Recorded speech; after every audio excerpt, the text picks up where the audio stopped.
हर atom के centre में एक extremely small but extremely powerful region होता है जिसे न्यूक्लियाई कहते हैं।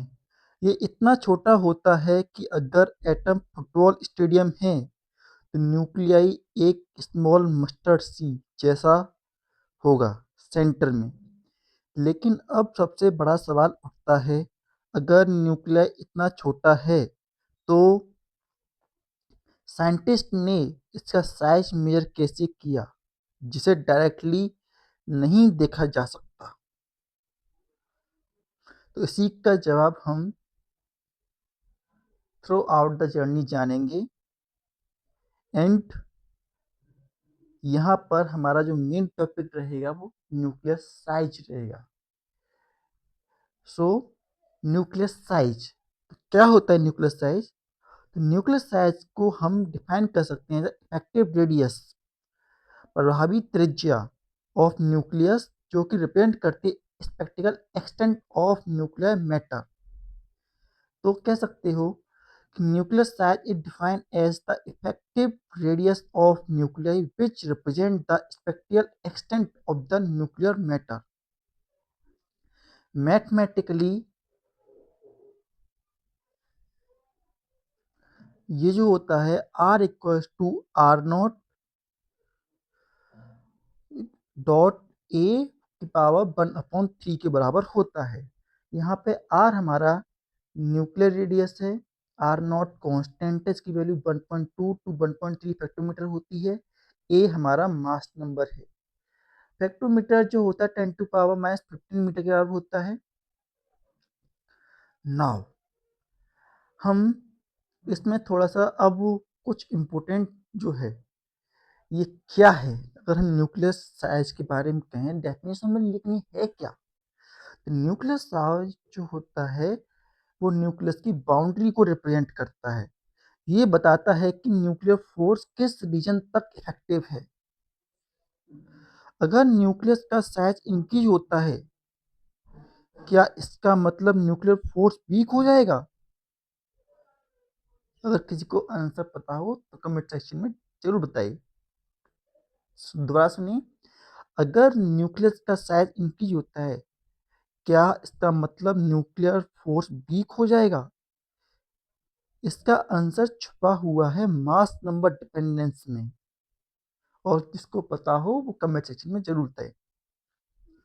अगला सवाल हमारे पास आता है कि ये जरूरी क्यों है, वाई इट इज इम्पोर्टेंट। तो इसका आंसर है बिकॉज ये हमें बहुत सारी चीज़ों को एक्सप्लेन करने में मदद करता है, like nuclear density, nuclear force range, binding energy, stability of nuclei, scattering experiment. और इन सभी टॉपिक्स का वेटेज बहुत ही ज़्यादा हाई होता है।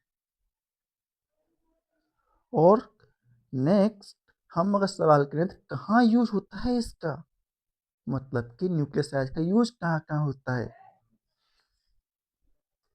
तो इसका हम यूज करते हैं रदरफोर्ड स्कैटरिंग में, न्यूक्लियर डेंसिटी कैलकुलेशन में, लिक्विड ड्रॉप मॉडल में, बाइंडिंग एनर्जी कैलकुलेशन में। नेक्स्ट, अब आप जरा सोचिए, अगर न्यूक्लियर साइज मास नंबर पर डिपेंड करता है तो क्या हैवी न्यूक्लियाई हॉलो होता है या यूनिफॉर्मली फिल्ड? तो इसका जवाब हम तब जानेंगे जब हम न्यूक्लियर डेंसिटी के बारे में जानेंगे। साथ ही साथ और क्वेश्चन, ये कब यूज होता है ये, और किस कॉन्सेप्ट में यूज होता है ये? तो ये न्यूक्लियर साइज का कॉन्सेप्ट हम यूज करते हैं न्यूक्लियर रिएक्शंस को पढ़ने में, न्यूक्लियर स्ट्रक्चर को पढ़ने में, पार्टिकल एक्सलरेटर को देखने में, और साथ ही साथ कैसे मेजर किया जाता है। अगर हम इसे पूछें कि मेजर कैसे किया जाता है, तो ये मेजर किया जाता है इलेक्ट्रॉन स्कैटरिंग एक्सपेरिमेंट में। इलेक्ट्रॉन न्यूक्लियस से स्कैटर होता है और डिफ्रैक्शन पैटर्न बनाता है, और इससे हम न्यूक्लियर साइज का आइडिया लगाते हैं using de Broglie wavelength. Next, अगर न्यूक्लियर का साइज ए की पावर 1/3 पर डिपेंड करता है, तो इसका मतलब न्यूक्लियर वॉल्यूम किस पर डिपेंड करेगा? जिसको पता हो वो कमेंट सेक्शन में इसका जवाब दे।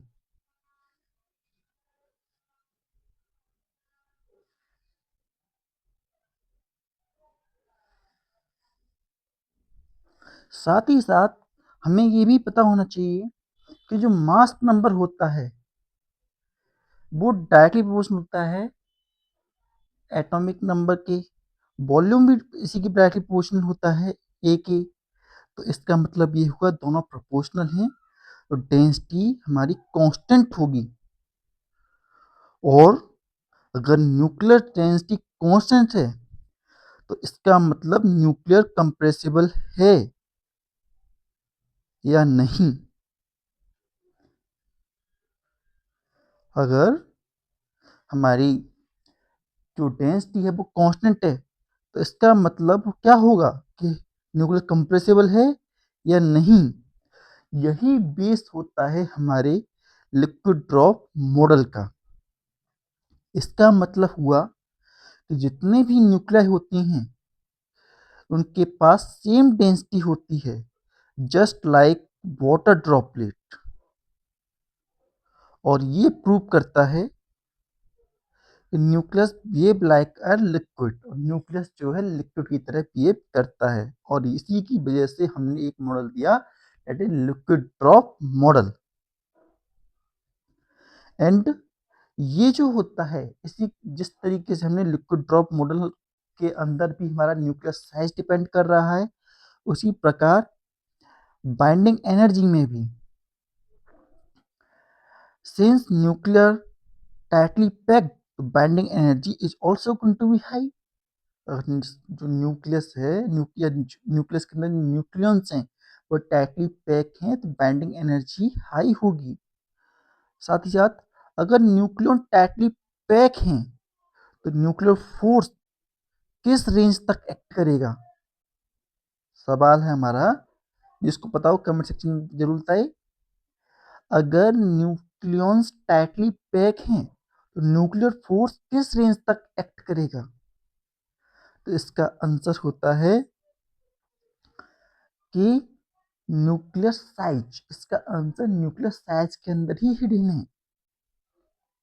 ये हल्की सी आपको हिंट थी। एंड जो न्यूक्लियर फोर्स होती है हमें पता है कि वो शॉर्ट रेंज फोर्स होती है, and this is almost equal to nuclear radius. जो न्यूक्लियस का रेडियस होता है उसके तक अप्रोक्सीमेटली बराबर ही होती है। नाउ जो हमारा न्यूक्लियर साइज है वो रदरफोर्ड मॉडल से भी लिंक्ड है। When alpha particle approaches two nuclei, distance of closest approach give the nuclear size. साथ ही साथ अगर अल्फा पार्टिकल न्यूक्लियस के अंदर एंटर कर जाए तो क्या न्यूक्लियस का साइज चेंज होगा? This lead to nuclear reaction, और यही हमारे लिए न्यूक्लियर रिएक्शंस के द्वार खोलता है। Electron scattering experiment confirm nuclear size correct because electron wavelength compared to nuclear size, and graph between radius versus a 1/3 हमें स्ट्रेट स्लोप देती है रेडियस और एटॉमिक नंबर का 1/3 करने पर हमें जो ग्राफ मिलता है,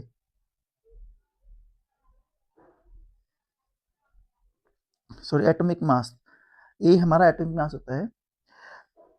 तो ब्लेंड, नेक्स्ट हमारे पास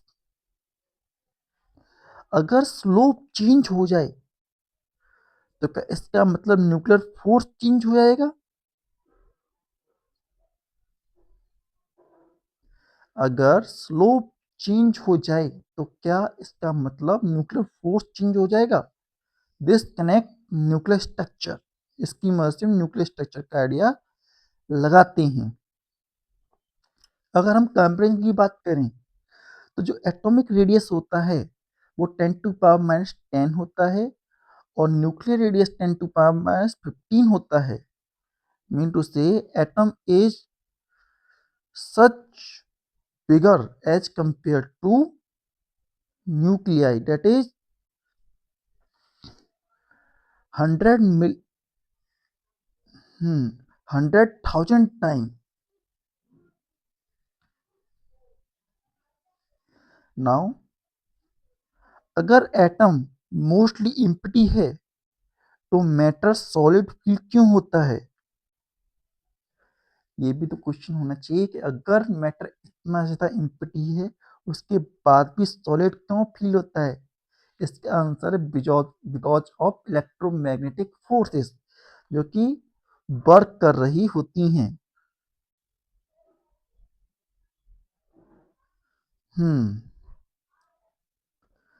Why nuclear density is constant? Nuclear density constant क्यों है? जिसको बताओ कमेंट सेक्शन में बताए।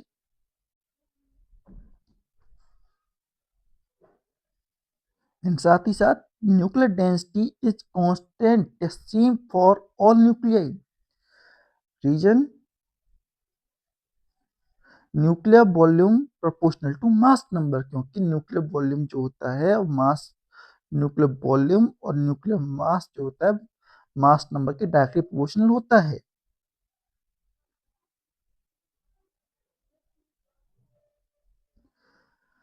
तो हमने न्यूक्लियर साइज की मदद से कई सारे टॉपिक्स को आपस में कनेक्ट किया। लाइक न्यूक्लियर साइज जो होता है बाइंडिंग एनर्जी समझने में इम्पोर्टेंट है, न्यूक्लियर फोर्स समझने में इम्पोर्टेंट है, न्यूक्लियर डेंसिटी समझने में इम्पोर्टेंट है, nuclear stability and nuclear model समझने में भी हमारे लिए इम्पोर्टेंट रहता है। इस तरह न्यूक्लियर साइज सिर्फ एक रेडियस नहीं है, ये एक गेटवे है न्यूक्लियर फोर्स का, बाइंडिंग एनर्जी का, न्यूक्लियर स्टेबिलिटी का, न्यूक्लियर मॉडल्स का। और इसकी मदद से हम इन सबको समझेंगे। और जब तक न्यूक्लियर साइंस समझ में नहीं आता तब तक न्यूक्लियर फिजिक्स की फाउंडेशन कंप्लीट नहीं होती। तो हमने इसे as a foundation of all topic या इसका कहाँ का इम्पोर्टेंस होता है उसको भी हमने सीखा। हमारा मोटिव यही रहेगा कि हर टॉपिक को हम केवल समझें नहीं, हम ये भी समझें कि उसका क्या इम्पोर्टेंस है आने वाले नेक्स्ट टॉपिक के लिए। और इसमें हमने कई सारे टॉपिक्स को समझा और साथ ही साथ mass effect, semi empirical formula, binding energy, nuclear density, इसको भी हम समझेंगे। नाउ इसी को समझने के लिए हम एक अब स्टोरी बना रहे हैं। हम हर कॉन्सेप्ट को एंड करेंगे with the help of N story, जिससे कि आपका इंटरेस्ट भी बना रहे, you don't feel any bore any time. तो मार्क स्टोरी शुरू होती है हमारी। मार्केट का इन्वायरमेंट एनर्जेटिक था, लाइट चमक रही थी और लोग बार्गेनिंग कर रहे थे और इलेक्ट्रॉनिक शॉप में नए नए लैपटॉप डिस्प्ले हो रहे थे। एंड एक दिन हम एक दिन हम जो थे लैपटॉप लेने के लिए गए, क्योंकि हमें फिजिक्स के जो लेक्चर्स थे वो रन करने थे और उनके एड्स जो थे वो भी सेंड करने थे यूट्यूब पर, ताकि ज़्यादा से ज़्यादा बच्चे अट्रैक्ट किए जा सकें। तो उसके लिए हम मोबाइल से बहुत कोशिश की लेकिन मोबाइल से काम नहीं हो पा रहा था, तो हम वहाँ पर गए। शॉपकीपर ने एक स्टाइलिश पैक्ड लैपटॉप दिया। कार्टून बिल्कुल परफेक्ट था, कॉम्पैक्ट, स्ट्रॉन्ग एंड डेंस।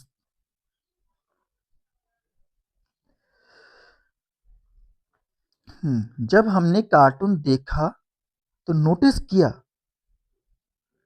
कि कार्टून का साइज उसके अंदर की लैपटॉप पर डिपेंड करता है। जो कार्टून का साइज है वो डिपेंड करेगा कि उसके अंदर लैपटॉप जो है वो कितना बड़ा है। अगर लैपटॉप बड़ा है तो कार्टून बड़ा होता है, अगर लैपटॉप छोटा है तो कार्टून छोटा होता है। एग्जैक्टली सेम तरह आप समझने की कोशिश कर रहे होंगे हम क्या कहना चाहते हैं, हम इसे न्यूक्लियर साइज के प्रोस्पेक्ट से कैसे बोलना चाहते हैं, आप इसे समझ जाइएगा। न्यूक्लियस का साइज भी उसके अंदर प्रेजेंट न्यूक्लियॉन्स के नंबर पर डिपेंड करता है। खर खर अचानक से उस कार्टून में से जो हम लैपटॉप लेके आए थे उसमें से अचानक से आवाज आने लगी। सब डर गए, हम सब डर गए। कार्टून हिल रहा था, सारे बच्चे डर गए, सर ये क्या हो रहा है।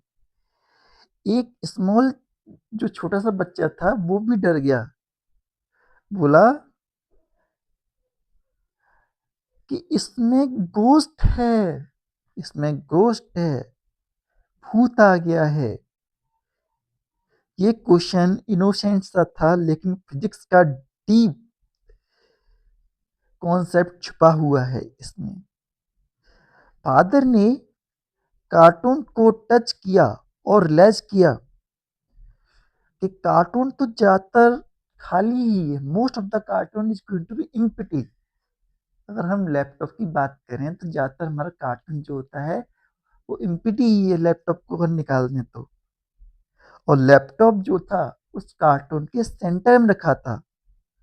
एग्जैक्टली इसी तरह most of the space empty होता है और न्यूक्लियस सेंटर में होता है। एटॉमिक साइज जो होता है 10⁻⁻10 मीटर और न्यूक्लियर साइज जो होता है 10⁻15 के बराबर होता है। और जैसा कि हमने बताया कि एटॉमिक न्यूक्लियस जो होता है 100,000 टाइम्स छोटा होता है, बड़ा होता है। अचानक से एक बड़ा सा माउस बाहर निकल के आया। एक बड़ा माउस कार्टून में जंप करके बाहर आया। सब शॉक हो गए। अब ओनर को बुलाया गया। हमने सोचा कि कहीं ऐसा ना हो कि इस माउस ने जितने समय से यहाँ पे रखा हुआ है इसने कुछ लैपटॉप में कुछ खराबी कर दी हो, तो इसीलिए हमने उसे बुलाया और बोला कि अब इस माउस को हम कैसे बाहर निकालें। ओनर ने बड़ी शांति से हमसे बोला, डरने की जरूरत नहीं है, माउस को समझना होगा कि कार्टून का स्ट्रक्चर क्या है।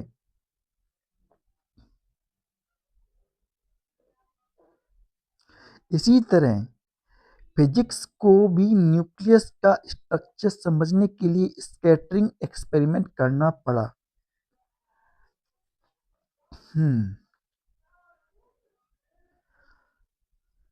नाउ ओनर ने सॉल्यूशन दिया। उसने एक स्टिक को यूज करके माउस को डिस्टर्ब किया।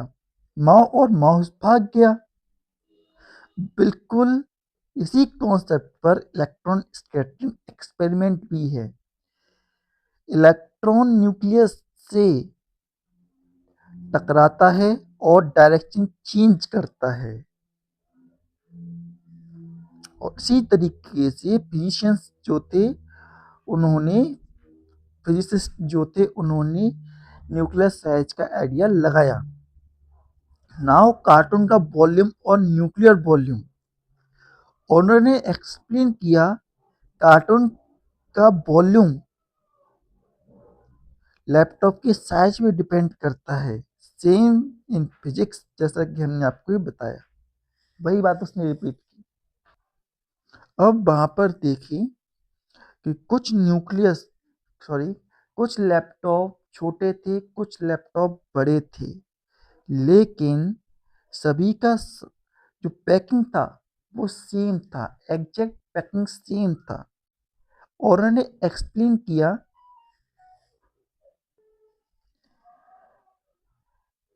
चाहे लैपटॉप स्मॉल हो या बिग, जो पैकिंग होती है हमारे यहाँ सेम क्वालिटी की होती है। इसी प्रकार जितनी भी न्यूक्लियस होती हैं उनकी डेंसिटी सेम होती है।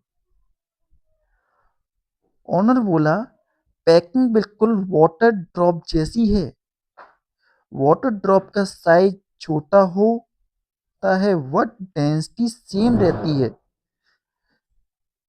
Exactly same. न्यूक्लियस भी लिक्विड ड्रॉप की तरह बिहेव करता है। अगर लिक्विड जैसा बिहेव करता है तो उसके अंदर पार्टिकल इतनी टाइटली पैक क्यों होती हैं? तो आंसर है न्यूक्लियर फोर्स। ओनर ने माउस को भगाने के लिए एक लिमिटेड डिस्टेंस तक ही स्टिक यूज की। स्टिक की रेंज लिमिटेड थी। Same in physics, nuclear force की रेंज होती है वो भी फिक्स होती है, that is short range 1.5 hectometre. Owner बोला, जितना बड़ा लैपटॉप उतना बड़ा कार्टून, और उसने ग्राफ बना के दिखाया in between radius and mass number, और उसको स्ट्रेट लाइन मिली। अगर स्लोप चेंज हो जाए तो पैकिंग क्वालिटी चेंज हो जाएगी। मीन टू से slope represent nuclear structure. Next, uranium का एग्जांपल देते हुए ओनर ने एक्सप्लेन किया, big gaming laptop, big cartoon. जितना बड़ा गेमिंग लैपटॉप है हमारे पास उतना बड़ा कार्टून है हमारे पास। ये हमने आपको समझाने की कोशिश की यूरेनियम के लिए, गेमिंग लैपटॉप और बिग कार्टून।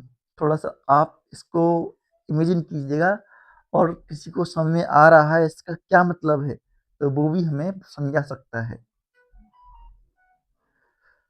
अगर इतना छोटा न्यूक्लियस है तो एटम कितना बड़ा क्यों?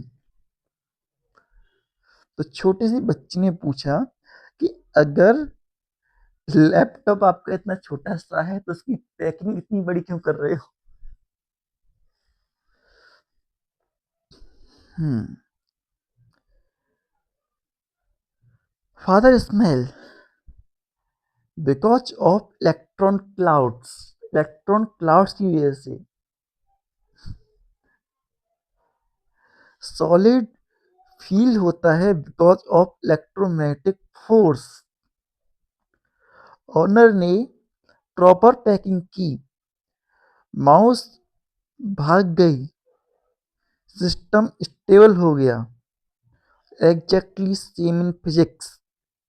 स्टेबल न्यूक्लियाई, तो proper size and proper binding energy.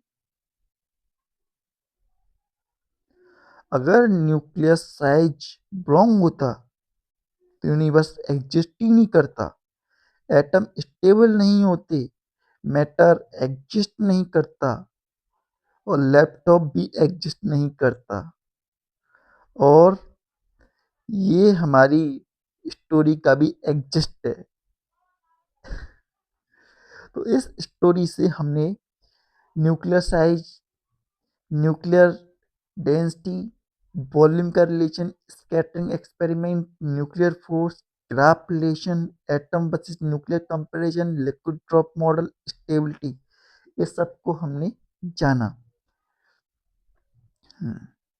एक सिंपल लैपटॉप कार्टून ने हमें एक डीप यूनिवर्सल ट्रूथ सिखा दिया, कि न्यूक्लियस का साइज ही मैटर की स्टेबिलिटी की फाउंडेशन है और इसी फाउंडेशन पर पूरा यूनिवर्स टिका हुआ है।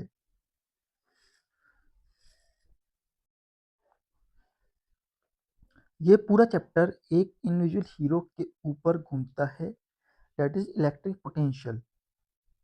इसी के थ्रू हम न्यूक्लियर चार्ज डिस्ट्रीब्यूशन को समझेंगे, मेजर करेंगे और इलेक्ट्रॉन न्यूक्लियस इंटरेक्शन एक्सप्लेन करेंगे। अचानक एक इलेक्ट्रॉन न्यूक्लियस के पास आता है, लेकिन उसका बिहेवियर कूलम लॉ की एग्जैक्ट प्रिडिक्शन से थोड़ा डिफरेंट होता है। क्वेश्चन ये है, क्या न्यूक्लियस सच में पॉइंट चार्ज है या उसके अंदर चार्ज स्प्रेड है? यहीं से न्यूक्लियर चार्ज डिस्ट्रीब्यूशन का जन्म होता है। न्यूक्लियर डिस्ट्रीब्यूशन को अगर हम डिफाइन करें तो the way positive charge spread inside the finite volume nucleus is called nuclear charge distribution. और अगर हम इसे समझाना चाहें तो हम कह सकते हैं कि न्यूक्लियस का पॉजिटिव चार्ज न्यूक्लियस के अंदर किस तरीके से स्प्रेडेड है, उसका मैथमेटिकल एक्सप्रेशन ही न्यूक्लियर चार्ज डिस्ट्रीब्यूशन कहलाता है। मैथमेटिकली जो पी आर है वो हमारा चार्ज डेंसिटी है और पी आर जो है चार्ज पर यूनिट वॉल्यूम होता है। अगर न्यूक्लियस पॉइंट होता तो B R equals to 1/4 epsilon Z E upon are के बराबर होता, लेकिन एक्सपेरिमेंट ने बताया ये फॉर्मूला न्यूक्लियस के अंदर फेल हो जाता है।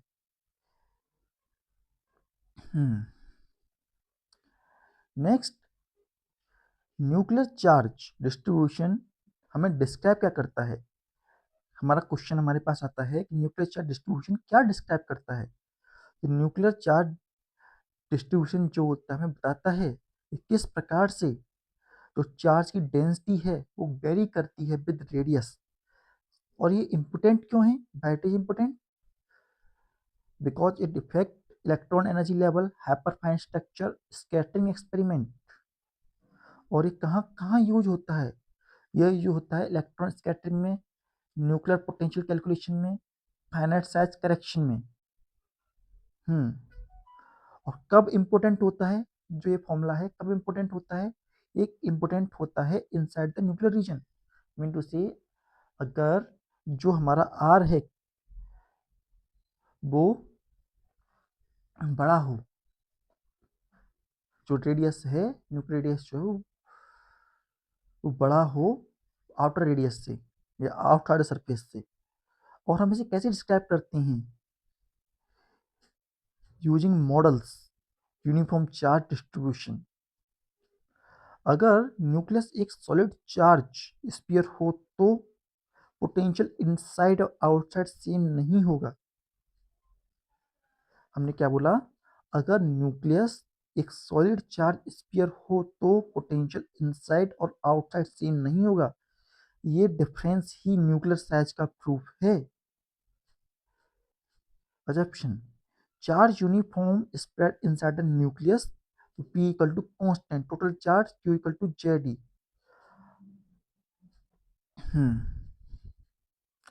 हम ये कह सकते हैं हमें दो अलग अलग दुनिया दिखती हैं पोटेंशियल के अंदर, that is outside the nucleus और inside the nucleus. Potential outside nucleus, that is r is small r is greater than capital r. तो पोटेंशियल की value b r equal to 1/4 epsilon Z E upon are के बराबर होगी और is same as point charge. वहीं potential inside the nucleus, तो हमारे पास आर जो है वो छोटा होगा एज कंपेयर टू आर, और इसमें हमारे पास फॉर्मूला बनता है B R equals to 1/4 epsilon Z E two R bracket में 3 minus R square upon R square. And one of the most important thing is this कि पोटेंशियल सेंटर पर zero नहीं होगा। At center, potential is not going to be zero but have some finite value. At r equal to 0, v equal to 1/4 pi epsilon t z e to r. That is a finite value. और इससे भी पता चलता है कि nucleus का जो size होता है वो भी फाइनाइट होता है। एंड इलेक्ट्रिक फील्ड जो बनता है वो E equal to negative dV upon dr के बराबर होता है। और आउटसाइड जो होता है वो बराबर होता है 1/4 अपॉन आर स्क्वायर। और इनसाइड की बात करें तो E इक्वल टू 1/4 आर।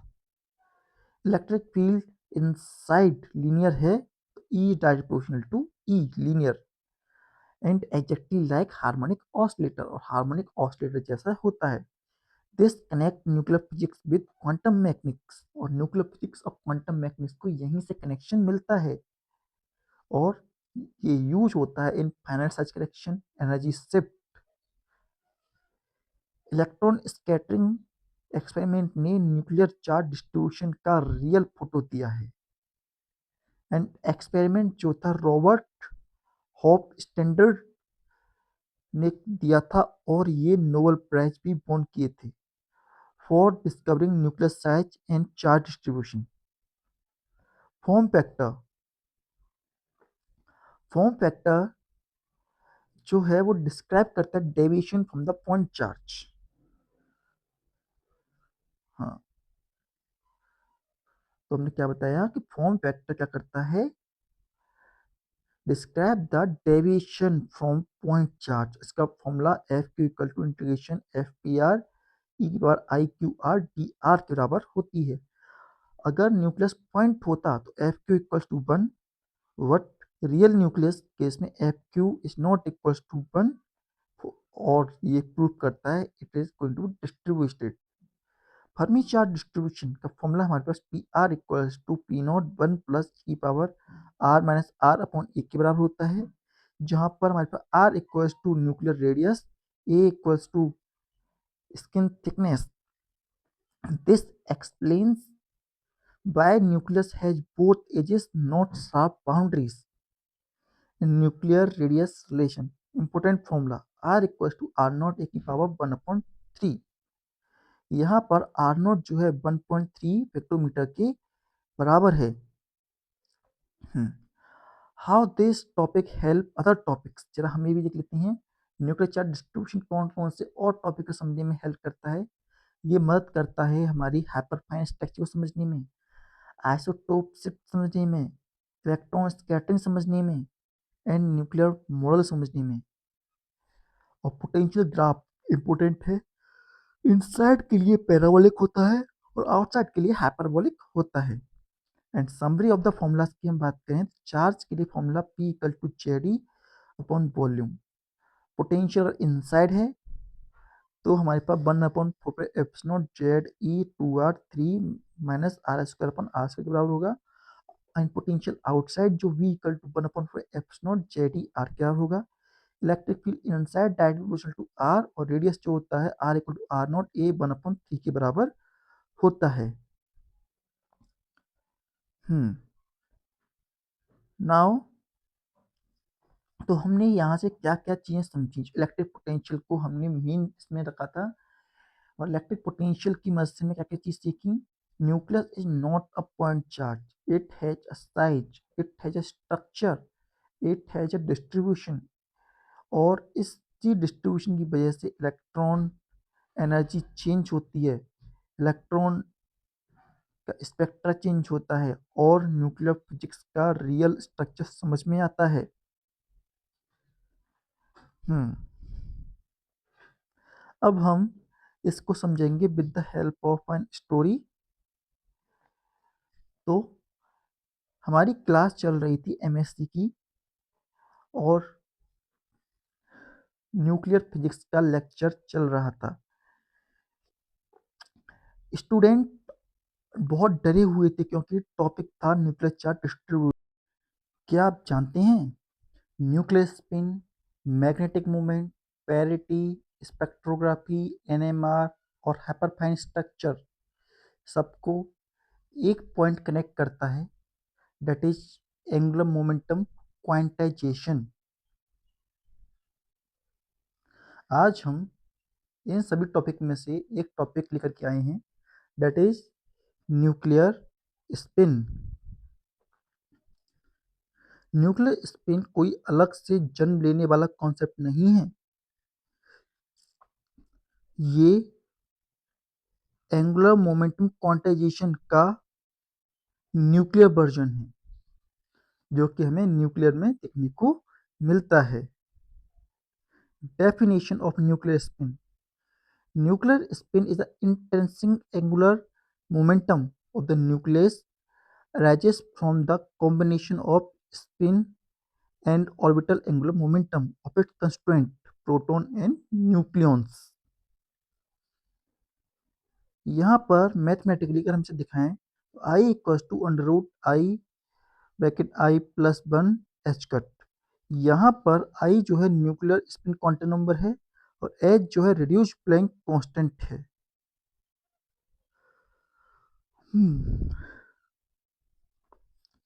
तो हमने क्या समझा? जो न्यूक्लियर स्पिन न्यूक्लियस का इंट्रिंसिक एंगुलर मोमेंटम, इंट्रिंसिक मतलब इंटरनल, एंड जैसे इलेक्ट्रॉन का स्पिन होता है वैसे ही न्यूक्लियस का स्पिन होता है। बट इम्पोर्टेंट डिफरेंस ये है, प्रोटॉन और न्यूट्रॉन के कंबाइन इफेक्ट से आता है हमारा न्यूक्लियर स्पिन। इसमें प्रोटॉन और न्यूट्रॉन कंबाइन होते हैं तब ये वाला इफेक्ट देते हैं। क्यों एग्जिस्ट करता है ये? यहाँ पे पहला नेचुरल इंटर होता है। फर्स्ट, अगर न्यूक्लियर स्पिन नहीं करता तो एनएमआर मशीन कंप्लीट ब्लाइंड हो जाती। रीजन, मैग्नेटिक मोमेंट जनरेट करने के लिए स्पिन जरूरी है। रिलेशन हमारे पास रहता है mu equal to G I U N. यहाँ पर म्यू हमारा मैग्नेटिक मोमेंट है, जी हमारा फैक्टर है and U N nuclear magnetron है। ये कब होता है? न्यूक्लियर स्पिन तब एग्जिस्ट करता है जब न्यूक्लियस में न्यूक्लियस का अरेंजमेंट एंगुलर मोमेंटम क्रिएट करे।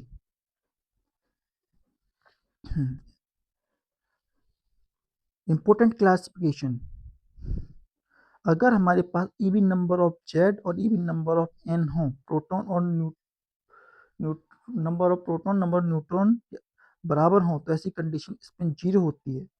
अगर हमारे पास मास नंबर ऑड हो तो हाफ इंटीग्रल रहेगा, और दोनों ही ऑड हों, odd number of Z and odd number of N, तो ऐसी कंडीशन में हमारे पास इंटीग्रल वैल्यू आती है स्पिन की। एक शॉकिंग ऑब्जर्वेशन के लिए हम कार्बन का एसिड स्टोव C12 लें तो उसकी स्पिन हमारे पास जीरो है। रीजन, क्योंकि उसमें even even even Z even N है। वहीं कार्बन 13 के लिए हमारे पास हाफ इंटीग्रल आता है क्योंकि इसके अंदर मास नंबर ऑड है। सिर्फ एक न्यूट्रॉन ऐड करने से स्पिन एक्टिवेट हो गया। ये प्रूव करता है स्पिन न्यूक्लियन कन्फिग्रेशन को डिसाइड होता है। कहाँ कहाँ यूज होता है? न्यूक्लियर स्पिन का यूज होता है एनएमआर स्पेक्ट्रोग्राफी में, एमआरआई इमेजिंग में, हाइपरफाइन स्प्लिटिंग में, न्यूक्लियर स्ट्रक्चर एनालिसिस में।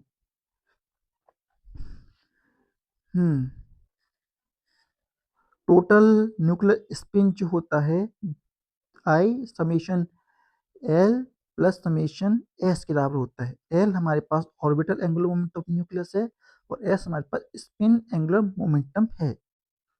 Now angular momentum quantization. Angular momentum quantize होता है, हमें पता होना चाहिए एंगुलर मोमेंटम क्वांटाइज होता है। सो आई इक्वल्स टू 0, 1/2, 1, 3/2, 2 की फॉर्म में चलता है। न्यूक्लियर स्पिन कभी भी रैंडम वैल्यू नहीं ले सकता, इट मस्ट ऑबे क्वांटाइजेशन। ये सेम रूल इलेक्ट्रॉन पर भी अप्लाई होता है। Since moving charge produce magnetic moment, so mu equal to G I U N. यहाँ पर न्यूक्लियर मैग्नेट्रॉन यू एन जो है ई एच, 2 mp के बराबर होता है। अगर न्यूक्लियर स्पिन डबल हो गए तो मैग्नेटिक मोमेंट ऑटोमेटिकली इंक्रीज होता है। इसी प्रिंसिपल से एमआरआई बॉडी के अंदर की इमेज बनाता है। क्या प्रिंसिपल? कि अगर स्पिन डबल हो गए तो मैग्नेटिक मोमेंट ऑटोमेटिकली इंक्रीज हो जाएगा। नाउ क्वांटाइजेशन एक्सिस के along projection I Z equals to I M I H cut. यहाँ पर एम आई जो है -1 -1 +1 एंड डैश डैश +1 तक जाता है और टोटल ओरिएंटेशन जो है 2i+1 के बराबर रहता है। ये ओरिएंटेशन ही एनर्जी लेवल स्प्लिटिंग क्रिएट करते हैं और इसी को बोलते हैं हम Zeeman effect. When nucleus placed in magnetic field B तो E equals to negative mu B और E equals to negative G mu N M I B. Magnetic field suddenly एक सिंगल न्यूक्लियस को मल्टीपल एनर्जी स्टेट में divide कर देता है। यही NMR signal का ओरिजिन है। यहाँ हमारे पास स्पिन के बेसिस पर भी कुछ डिवीजन होते हैं। जैसे अगर स्पिन इंटीग्रल है तो हमारे पार्टिकल बोसॉन्स होंगे और अगर हाफ इंटीग्रल है तो फर्मियंस होंगे। एग्जांपल, प्रोटॉन की स्पिन हाफ स्पिन होती है इसलिए वो फर्मियंस हैं। अगर nuclear force nuclear spin rule wallet करे तो पीरियोडिक टेबल भी कोलैप्स हो जाएगी क्योंकि न्यूक्लियर स्ट्रक्चर अनस्टेबल हो जाएगा। Nuclear spin and parity connection. Nuclear spin and parity connection के लिए जो होता है -1 total nuclear parity product of individual nuclear parity. Spin alone enough नहीं है। पैरिटी बताता है स्टेट सिमेट्रिक है और एंटी सिमेट्रिक है। एग्जाम में spin parity combined question frequency में आता है। न्यूक्लियर सेल मॉडल से भी इसका कनेक्शन है। सेल मॉडल के according last unpaired nucleon determine करता है। फॉर एग्जांपल, हमारे पास 30C है, लास्ट न्यूट्रॉन है तो इन p1/2 हाफ ऑर्बिटल स्पिन हमारी हो जाती है I = 1/2 और पैरिटी हो जाती है -1 की हो जाती है 1 और -1 तो हमारी वैल्यू नेगेटिव आती है। तो पूरे न्यूक्लियस का बिहेवियर सिर्फ एक न्यूक्लियन डिसाइड कर सकता है। ये मोस्ट सरप्राइजिंग ट्रूथ है न्यूक्लियर फिजिक्स का। Total angular momentum relation vector rule I = L-S/L+S Landé ji factor G = GI I+1 plus L+1 negative S+1/2I+1 plus GS I+1 plus S+1 minus L+1 upon में 2I+1। जी factor experimental fingerprint है nucleus का। इसी nuclear structure identify होता है। ये हमें nuclear structure को identify करने में हेल्प करता है। एंड हमने यहाँ से कुछ मोस्ट इंपोर्टेंट टॉपिक समझे। Spin value determination, magnetic moment calculation, ground state spin prediction, shell model spin, spin parity.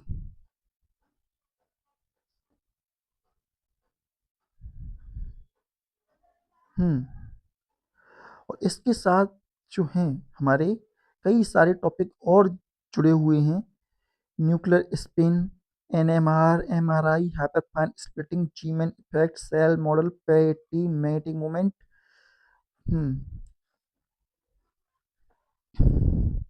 Imagine nucleus एक टिनी रोटेटिंग स्पेरिकल बॉल है। रोटेशन इनविजिबल है, बट मैग्नेटिक फील्ड के अंदर जाते ही सडनली एनर्जी लेवल स्प्लिट हो जाते हैं और एक silent nuclei suddenly signal emit करता है। दैट सिग्नल इज एनएमआर, और वही सिग्नल न्यूक्लियर स्पिन का सिग्नेचर है। Nuclear spin, intrinsic angular moment of nucleus, formula I equals to I plus 1 H cut. Magnetic moment mu equal to GI mu N। Orientation 2I plus 1। Parity -1 की power L। Even spin 0। Odd A half integral. Angular momentum quantization ही वो invisible power है जो nucleus के silent rotation को measurable signal में convert करता है, और इसी सिग्नल को समझना ही न्यूक्लियर फिजिक्स की असली मिस्ट्री है। अब हम इसे एक स्टोरी में समझेंगे। रवि नाम का एक स्टूडेंट था। एमएससी फिजिक्स कंप्लीट करके उसका एक सपना था, उसको एक सिंपल सा स्कूल टीचर बनना था। ना रिसर्च, ना एक्सपेरिमेंट, ना टेंशन, सिर्फ बोर्ड, चौक और अटेंडेंस रजिस्टर। उसने सोचा बस एक स्टेबल जॉब मिल जाए, life set. Ravi school interview देने गया। प्रिंसिपल ने पहला क्वेश्चन पूछा, tell me what is nuclear spin. Ravi के दिमाग में साइलेंस। उसने धीरे से बोला, सर न्यूक्लियस भी घूमता है, मे बी। प्रिंसिपल ने स्माइल किया और बोला, मे बी से फिजिक्स नहीं चलती। And result rejected. रवि बाहर आया और बोला, यार मुझे स्कूल जॉब ही चाहिए थी, ये न्यूक्लियर स्पिन ने रिजेक्ट करवा दिया। उस दिन रवि को समझ आया, न्यूक्लियर स्पिन कोई छोटा टॉपिक नहीं है, ये गेट कीपर है। कोचिंग इंस्टीट्यूट ने क्वेश्चन पूछा, why nuclear spin exist. Ravi ने गैस मारा, सर न्यूक्लियर राउंड होता है इसलिए स्पिन करता है। Panel silent. एक सर ने बोला, फुटबॉल भी राउंड होता है, वो खुद स्पिन नहीं करता। Rejected again. रवि फ्रस्ट्रेटेड हो गया। उसने स्काई की तरफ देखा और बोला, न्यूक्लियर स्पिन टू है क्या। Realization moment. उस रात रवि ने न्यूक्लियर स्पिन पढ़ना स्टार्ट किया और सडनली एक पावरफुल रियलाइजेशन हुआ। न्यूक्लियर स्पिन कोई फिजिकल रोटेशन नहीं है, ये एक इंटरिंसिक प्रॉपर्टी है। उसने समझा, इवन न्यूक्लियस स्पिन जीरो, और न्यूक्लियर स्पिन नॉन जीरो। उसने एक्साइटेड होके बोला, मतलब सबको स्पिन नहीं मिलता, सिर्फ स्पेशल न्यूक्लियस को स्पिन मिलता है। उस मोमेंट रवि को अपनी लाइफ याद आई। सबको जॉब नहीं मिलती, सिर्फ स्पेशल प्रिपरेशन करने वालों को मिलती है। उसने नेक्स्ट पढ़ा, स्पिन प्रोड्यूस करता है मैग्नेटिक मोमेंट। सडनली रवि को लगा, स्पिन इनविजिबल है बट इफेक्ट विजिबल है। Exactly like talent. टैलेंट दिखता नहीं, रिजल्ट दिखता है। रवि फाइनल इंटरव्यू देने गया। पैनल ने पूछा, why even nuclear spin have going to be zero. इस बार रवि ने स्माइल किया, बोला, because all nucleons are going to be paired. जितने भी न्यूक्लियंस होते हैं वो सारी पेयर्ड होती हैं, और पेयर्ड न्यूक्लियन कैंसिल हो जाता है। Panel impressed. Next question, how many orientation are possible in spin 3/2। और रवि ने बड़े आराम से बता दिया। आप भी इसका जवाब कमेंट सेक्शन में जरूर बताएं। Panel saw. Final, why nuclear spin is important? Ravi बोला, because without nuclear spin magnetic moment exist ही नहीं करेगा, और without magnetic moment NMR exist नहीं करेगा, और विदाउट एनएमआर एमआरआई एग्जिस्ट नहीं करेगा। Room silent. पैनल ने बोला, you are selected. Plot twist, unexpected job. Ravi ने सोचा स्कूल टीचर जॉब मिली होगी। व्हाट लेटर में लिखा था, research scientist, salary 3 time higher. Ravi shock. उसने चेयर पर बैठकर स्लोली बोला, मुझे स्कूल टीचर बनना था, वट न्यूक्लियर स्पिन ने मुझे साइंटिस्ट बना दिया। न्यूक्लियर स्पिन ने रवि को एक पावरफुल लेसन दिया। Even nuclear spin zero, no magnetic moment, no signal, no important. What और nuclei non zero spin, magnetic moment, signal, detection, importance. Exactly same life में होता है। जब तक तुम एक्स्ट्रा एफर्ट नहीं करते तुम स्पिन जीरो जैसे हो, साइलेंट, इन्विजुअल, इग्नोर्ड। बट जब नॉलेज ऐड करते हो तुम्हारा स्पिन एक्टिवेट हो जाता है और दुनिया तुम्हें ट्रैक कर लेती है। 5 ईयर लेटर स्कूल ने रवि को इनवाइट किया। प्रिंसिपल ने पूछा, can you teach nuclear spin? Ravi smile किया और बोला, सर न्यूक्लियर स्पिन ने ही मुझे टीच किया है। रवि जॉब सर्च कर रहा था, वट स्पिन, न्यूक्लियर स्पिन ने उसकी रियल वैल्यू दिखा दी।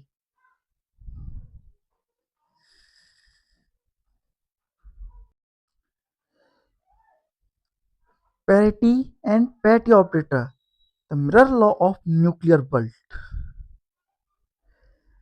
पैरिटी की मदद से हम कई सारे टॉपिक्स को समझते हैं, like angular momentum, nuclear state, selection rule, electromagnetic transition and weak interaction. ये वो फंडामेंटल सिमेट्री है जो न्यूक्लियर फिजिक्स के बहुत सारे दूसरे कॉन्सेप्ट जो हमने भी बोले उन सबको समझने में हेल्प करती है। पैटी को समझे बिना न्यूक्लियर स्ट्रक्चर का कंप्लीट पिक्चर क्लियर नहीं होता है। एक न्यूक्लियर स्टेट इमेज करो जिसे अगर मिरर में देखा जाए और वो बिल्कुल सेम बिहेव करे, इसका मतलब न्यूक्लियर वर्ल्ड में एक हिडन सिमेट्री एग्जिस्ट करती है और इसी सिमेट्री का नाम है पैरिटी।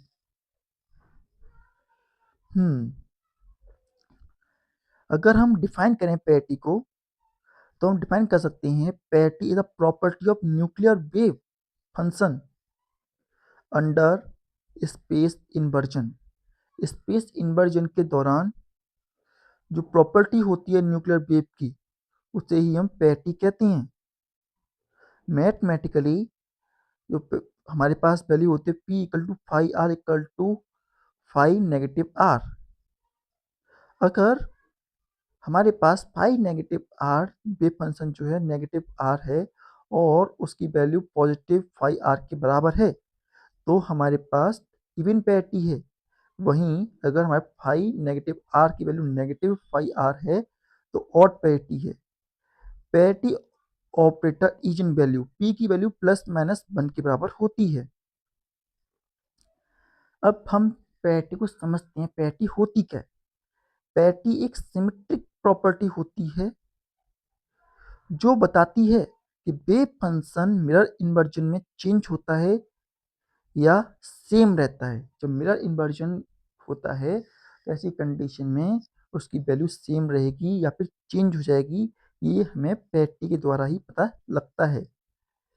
नेक्स्ट, मिरर ट्रूथ बताता है, सच्चाई बताता है, और पैरिटी न्यूक्लियर स्टेट का मिरर ट्रूथ है। बाय क्यों इंपॉर्टेंट है ये? Because parity help us to classify nuclear state. इसकी मदद से न्यूक्लियर स्टेट को क्लासीफाई करते हैं। डिटरमाइन अलाउड ट्रांजिशन, कौन कौन से ट्रांजिशन अलाउ हैं ये डिटरमाइन करते हैं। अंडरस्टैंड द सिलेक्शन रूल, ये हमें सिलेक्शन रूल्स को समझने में हेल्प करती है। पेरिटी यूज होती है, कहाँ कहाँ यूज होती है? न्यूक्लियर एनर्जी लेवल क्लासिफिकेशन, जो न्यूक्लियर एनर्जी के क्लासिफिकेशन होते हैं वहां पर यूज करते हैं। Electromagnetic transition analysis, angular momentum coupling के अंदर हम इनका यूज करते हैं। Parity applied in nuclear physics, atomic physics, quantum physics, इन सब में इसका यूज होता है। Parity depend on angular momentum, orbital angular momentum depend करती है, और पेरिटी की वैल्यू नेगेटिव -1 की पावर एल होती है। एक सिंगल नंबर आई न्यूक्लियर स्टेट की मिरर आइडेंटिटी को डिसाइड करता है। Parity of orbital angular momentum,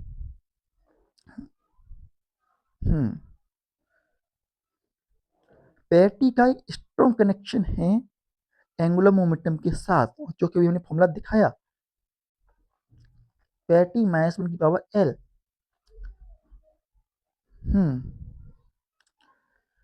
हमारे पास यहाँ पर जो एस ऑर्बिट होती है उसकी पेरिटी पॉजिटिव होती है, बिकॉज उसका हमारे पास मोमेंटम जो है वो जीरो है, तो वहीं एंगुलर मोमेंटम जो है जीरो है। वहीं और पी जो होती है उसकी वैल्यू नेगेटिव होती है और उसका वैल्यू 1 होती है, दैट इज ऑड। वहीं हमारे पास डी की वैल्यू पॉजिटिव है, क्योंकि इसकी वैल्यू 2 होती है एंगुलर मोमेंटम की, और ऑर्बिटल एफ जो होती है वो नेगेटिव होती है, क्योंकि इसकी वैल्यू आई की वैल्यू 3 होती है। तो हमने इससे क्या पता किया, अगर हम आई की वैल्यू जो है हमारे पास पॉजिटिव है तो पॉजिटिव पेरिटी होगी, एंगुलर मोमेंटम पॉजिटिव है, और और हमारे पास आई की वैल्यू नेगेटिव है तो पेरिटी नेगेटिव हो जाएगी। एंड एंगुलर मोमेंटम पेरिटी का जेनेटिक कोड है, जो हमारे पेरिटी है उसको जेनेटिकली वही हमें बताता है कि पॉजिटिव होगी या फिर नेगेटिव होगी।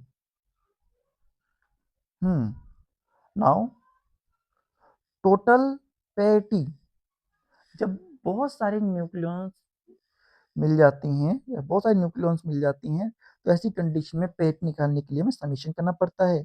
तो P equal to -1 summation L करना होता है हमें।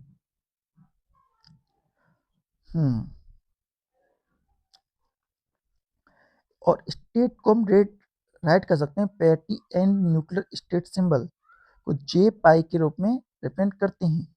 यहाँ पर जे हमारा टोटल एंगुलर मोमेंटम है, पाई हमारी पेरिटी है। एग्जाम्पल के तौर पर अगर हम 3/2 पॉजिटिव कहें तो इसका मतलब ये है कि जे की वैल्यू हमारे पास टोटल एंगुलर मोमेंटम 3/2 है और पेरिटी हमारी पॉजिटिव है। जे बताता है रोटेशन और पेरिटी बताता है रिफ्लेक्शन पर्सनैलिटी। अब आप बताइए कि मीनिंग ऑफ 5/2 नेगेटिव। नेक्स्ट हमारे पास रहता है parity and selection rule. Now parity connect with electromagnetic transition, जो हमारी पेरिटी है वो इलेक्ट्रोमैग्नेटिक ट्रांजिशन से कनेक्ट होती है। ट्रांजिशन अलाउ और forward in parity. Selection rule, electric transition, parity change -1 की पावर एल, और magnetic transition parity change -1 L plus 1। Electrical transition में पेरिटी चेंज होती है -1 की पावर एल के बराबर होती है, और मैग्नेटिक ट्रांजिशन में -1 एल प्लस 1 के बराबर होती है। ट्रांजिशन होने से पहले न्यूक्लियस पेरिटी से परमिशन लेता है। Even transition L1 parity change yes. Important point हमारे पास जो है यहाँ से निकलते हैं, पेरिटी कंजर्व रहती है इलेक्ट्रोमैग्नेटिक इंटरेक्शन में, स्ट्रॉन्ग इंटरेक्शन में, बट वीक इंटरेक्शन में पेरिटी कंजर्व नहीं रहती है। वीक इंटरेक्शन न्यूक्लियर वर्ल्ड का रिवेल है, पेरिटी रूल ब्रेक करता है।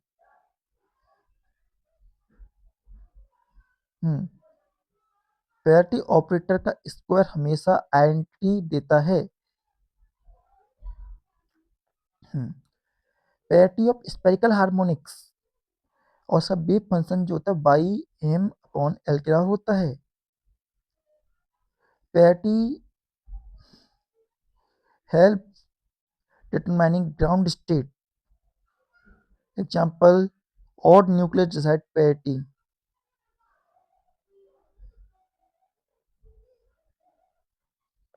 Parity and wave function symmetry।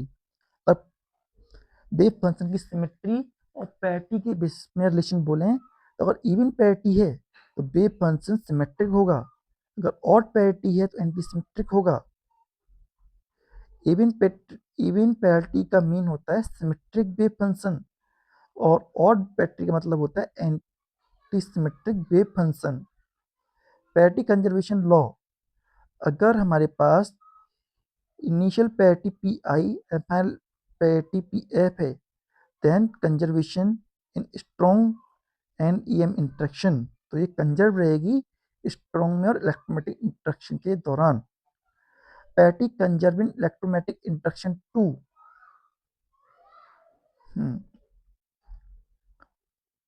Now हमने पैरिटी के अंदर कई सारे टॉपिक को जाना और हमारी जो पैरिटी होती है वो nuclear physics and other physics में भी कनेक्शन का काम करती है। बहुत सारे टॉपिक्स को जैसे angular momentum, nuclear state selection rule, transition probability, nuclear structure, shell model, weak interaction और पैरिटी क्वेश्चन बहुत सारे अपियर्स होते हैं एग्जाम के अंदर। पैरिटी न्यूक्लियर वर्ल्ड का मिरर सिग्नेचर है। अगर ऑर्बिटल एंगुलर मोमेंटम पता है तो पैरिटी पता है, अगर पैरिटी पता है तो अलाउ ट्रांजिशन पता है, अगर ट्रांजिशन पता है तो न्यूक्लियर स्ट्रक्चर पता है, और अगर न्यूक्लियर स्ट्रक्चर पता है तो न्यूक्लियर फिजिक्स समझ में आ गया। पैरिटी -1 की पावर एल, तो total parity -1 summation L, state J pi, electric transition -1 की पावर एल, मैग्नेटिक ट्रांजिशन -1 की पावर एल। और एग्जाम में आने वाले बहुत सारे questions, parity of given configuration, parity change in transition, selection rule, ground state parity, parity conservation को समझने के लिए एक स्टोरी लेंगे। ऑफिस का टाइम था। राजेश एक न्यूक्लियर साइंटिस्ट था, लेकिन उस दिन वो बिल्कुल न्यूक्लियर रिएक्टर की शटडाउन मोड में था। उसकी चाल देखकर लग रहा था जैसे उसका बैटरी बैकअप भी पैरिटी बुलेट कर गया हो। टाई टेढ़ी, शोल्डर नीचे, फेस पर लिखा था सिस्टम एनर्जी 0। वो घर के डोर खोलता है और तभी उसका छोटा बेटा चिंटू चिल्लाया, पापा आ गए। और बेटी पीयू उसके पैर से चिपक जाती है और वाइफ नेहा बोली, आज जल्दी आ गए। और सडनली जो आदमी अभी थका हुआ था वो एनर्जेटिक हो गया, सीधा खड़ा, face glow, voice loud, smile full power. Neha हंसी और बोली, यही ये क्या है, ऑफिस में थके हुए और घर में energetic.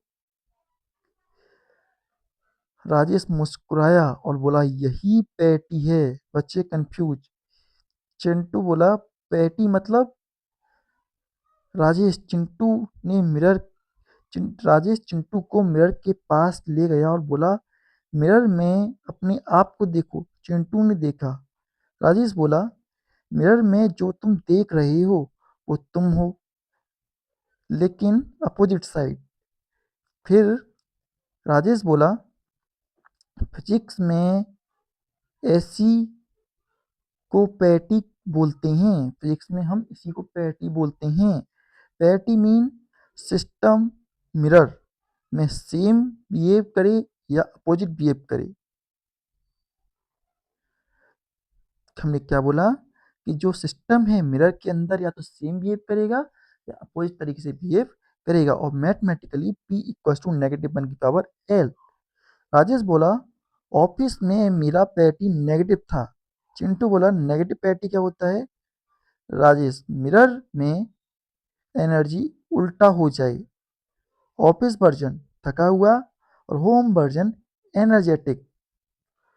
Rajesh explain electron orbital parity if I even positive parity if I odd negative parity. Rajesh बोला मैं भी एक ऑर्बिटल हूँ। Office negative parity, home positive parity. Wife Neha का सेविज रिप्लाई। तो ऑफिस तो मतलब ऑफिस तुम्हारा वीक इंट्रैक्शन है।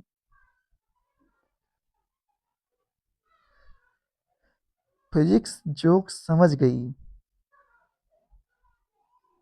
राजेश बोला एग्जैक्टली वीक इंट्रैक्शन में पैटी कंजर्व नहीं होती। जैसे office energy lost, home energy gain, patty change. Chintu innocent question पापा मैं कौन सा पैटी हूँ? राजेश बोला तुम पॉजिटिव पैटी हो। और मम्मा? Rajesh strong interaction. सब हंस पड़े। पैटी डिसाइड सिस्टम सिमेट्रिक है या नहीं। Parity formula -1/L। Emotional funny climax. Rajesh sofa पर बैठा, थकान गायब, एनर्जी फुल, और बोला फैमिली मेरा पैटी ऑपरेटर है। मिरर में वो सेम इंसान है। व्हाट एनर्जी चेंज हो जाती है। Final energy punch line. Rajesh बोला ऑफिस में मैं स्किलर हूँ, घर पे वेक्टर बन जाता हूँ। नेहा बोली और सैलरी आते ही टेंसर हो जाते हो। हाँ। पैटी बताता है सिस्टम मिरर में सेम है या अपोजिट। और फैमिली बताती है इंसान की रियल सिमेट्री कहाँ एग्जिस्ट करती है। Parity P equal to -1/L। Even I positive parity, odd I negative parity, weak interaction. Parity violated strong and electromagnetic induction. Parity conserve weak में पैटी बोल्ट होती है और स्ट्रॉन्ग और इलेक्ट्रोमैग्नेटिक इंडक्शन में conserve रहती है।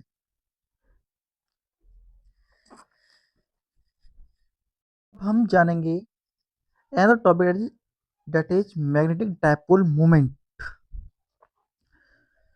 ये भी हमें कई सारे टॉपिक को समझने में हेल्प करेगा। सबसे पहले हम यही समझते हैं।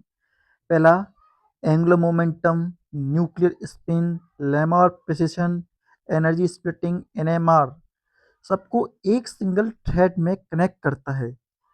जहां एंगुलर मोमेंटम होगा वहां एंगुलर मोमेंटम जरूर होगा, और जहां एंगुलर मोमेंटम होगा वहां मैग्नेटिक फील्ड के साथ इंटरेक्शन होगा ही। सबसे पहले हम डेफिनेशन से लेंगे। Definition of nuclear magnetic moment.